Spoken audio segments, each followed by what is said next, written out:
Salut à tous, j'espère que vous allez bien. Dans cette vidéo, ça faisait longtemps, on va regarder les 5 spoilers qui vont rentrer. Je suis obligée de les regarder au fond, et si ça me fait rire, je like. Je suis obligée de liker, même si c'est un mec que j'aime pas. Tu te notes combien de 1? Vas-y, Voici attends. comment les ingénieurs Ça, je jouent l'ai au déjà vu. basket. Cet homme tentait des paniers pour la première fois, mais il n'y arrivait pas du tout. Même l'homme qui s'occupait des caméras de surveillance se moquait de lui. Alors l'homme a décidé d'arrêter de s'entraîner pour réfléchir à la place. Il est resté élaborer un plan, a fait des calculs et a tout préparé pour réussir ses paniers. Cela lui a nécessité énormément de temps, puisqu'il devait mettre en jeu les dimensions du terrain et celles du panier. Une fois qu'il a terminé ses recherches, il va se placer et tenter des paniers. Et il va en réussir 3 d'affilée. Des fois, il vaut mieux s'arrêter pour réfléchir. Like et abonne-toi.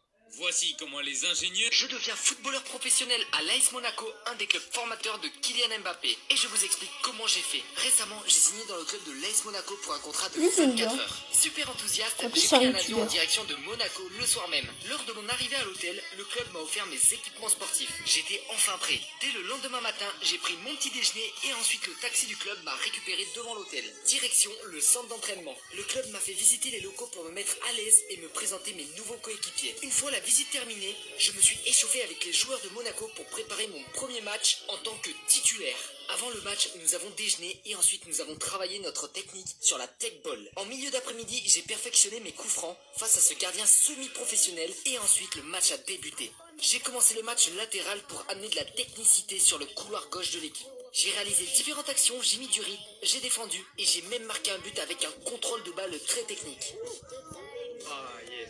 Lors de cette confrontation, notre équipe a gagné le match. Je deviens footballeur professionnel. Cette jeune fille fait le fast-food de ses bon. Cette jeune fille a une maladie rare. Tout ce qu'elle voit est en noir et blanc. Un jour, alors qu'elle était sur le point de traverser la route, un homme l'a arrêtée. Le feu était encore rouge, mais elle ne pouvait pas le savoir. Au bureau, son collègue lui a apporté des glaces et lui a dit d'en choisir une. Elle lui dit alors qu'elle veut la glace rouge. Son ami était surpris car aucune des glaces n'était de couleur rouge. Ensuite, ils ont demandé à la jeune fille d'aller chercher un dossier jaune. La jeune fille était confuse car pour elle, tout était en noir et blanc. Elle s'apprêtait à choisir un dossier au hasard quand tout à coup, sa patronne lui a déplacé la main et l'a guidée vers le bon dossier. Les vacances approchaient et tout le monde au bureau était très excité. La patronne décida alors d'offrir des lunettes de soleil de couleurs différentes à tout le monde. Mais la jeune fille était mal à l'aise parce qu'elle ne les voyait qu'en noir et blanc. Mais après avoir mis les lunettes, elle se rendit compte qu'elle pouvait enfin voir les couleurs normalement. Like, abonne-toi si t'as compris ce qui s'est passé. C'est tu fais le fast-food, c'est bon pas santé là. Bon, lui, en vrai, je l'aime bien. Bon, alors les légumes, c'est mauvais pas santé là. What? La logique? Est-ce qu'il y aura un TikToker certifié à agrandir cette vidéo? Bon, ben je l'attends. Est-ce que tu vas liker cette vidéo si je la mets 5 fois d'affilée là? Ok, 1, 2, 3, 4. Ben n'hésite pas à liker. Que le fast-food c'est bon pas santé. C'est les pires façons dont les gens ont perdu la vie, partie 8. Un célèbre artiste du Royaume-Uni essayait d'accomplir un exploit que très peu de personnes ont réussi. Consistait à réussir à s'échapper. Après avoir été enterré vivant dans une tombe, il y avait plus de 5 tonnes de terre sur lui. Et ça allait être très difficile pour lui de s'échapper. La pression de cela a cassé quelques os. Et son équipe de secours sont malheureusement venus trop tard. Voici José, 62 ans. Il faisait des travaux d'entretien sur une cuisinière géante. Car cette cuisinière était utilisée dans une usine de thon. Un ouvrier pensait que José était parti. Alors il a fermé les portes, et malheureusement José a été coincé, et peu de temps après il n'y avait même plus d'air à l'intérieur, et il a malheureusement perdu la vie. C'est les pires façons dont... Écoute, et envoie ça à la dernière. Que t'aimes.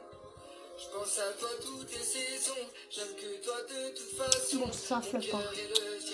Le tour du monde, toi plus mon Ellie. Très abusé. Jamais je te laisserai, jamais je t'abandonnerai, tu sais que toujours je t'aimerai. Bon, bah vas-y, je le ferai quand j'aurai une crush. Bon, on a vu des spoilers très très chelous.